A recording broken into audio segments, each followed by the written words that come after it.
ప్రభుత్వ పాలిటెక్నిక్ కాలేజ్లో పోలీస్ అమరవీరుల సంస్మరణ వారోత్సవాలు ఘనంగా నిర్వహించారు. ఈ కార్యక్రమానికి మల్కాజ్గిరి ఏసీపీ చక్రపాణి ముఖ్య అతిథిగా హాజరయ్యారు. పాలిటెక్నిక్ కాలేజ్ విద్యార్థులు, అరోరా కాలేజ్ విద్యార్థులతో కలిసి ఏసీపీ చక్రపాణి అమరవీరుల సంస్మరణ ర్యాలీలో పాల్గొన్నారు. ఈ సందర్భంగా ఆయన మాట్లాడుతూ దేశం కోసం ప్రాణాలు అర్పించిన పోలీస్ అమరవీరులకు స్మరించుకుంటూ జరిపే వారోత్సవాల్లో విద్యార్థులు పాల్గొనడం అభినందనీయమని అన్నారు.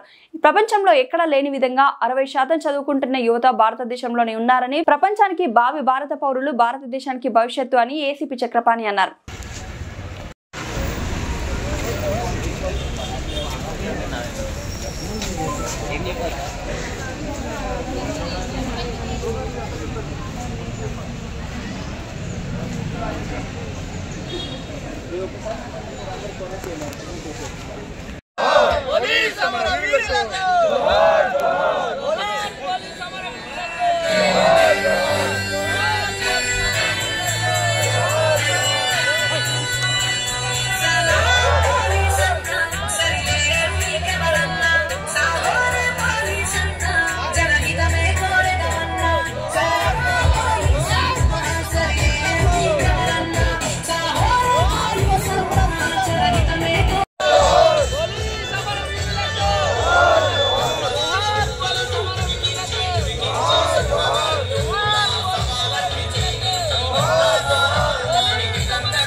जोहार जोहार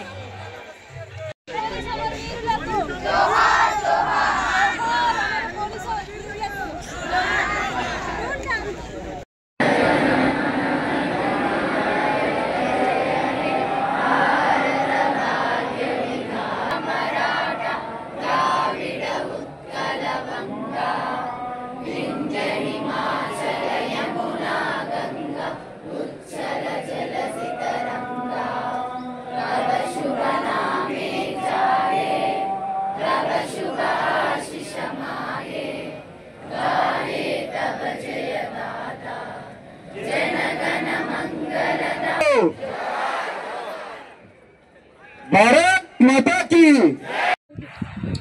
వేదికల మీద ఉన్న పాలిటెక్నిక్ కాలేజ్ ప్రిన్సిపల్ గారు మరియు లెక్చరర్స్, అదేవిధంగా Aurora college management and lecturers అందరికీ ధన్యవాదాలు. ఈ కార్యక్రమానికి వచ్చేసి తర్వాత చిల్డ్రన్స్ అందరినీ తీసుకొచ్చినందుకు మీ అందరికీ ధన్యవాదాలు. మరియు మీరంతా భావి భారత పౌరులు, మీరంతా అవునా?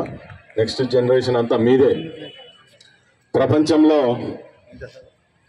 60% యూత్ ఉన్న దేశం భారతదేశం ఒక్కటే, అది కూడా చదువుకున్న యూత్. మీరంతా చదువుకుంటారు కదా, మీరంతా చదువుకున్న యూత్ ఎక్కడా లేరు, ప్రపంచంలో ఏ దేశంలోనూ లేరు. కాబట్టి మీరంతా భావి భారత పౌరులు, మీరంతా భవిష్యత్తు, భారతదేశానికి భవిష్యత్తు.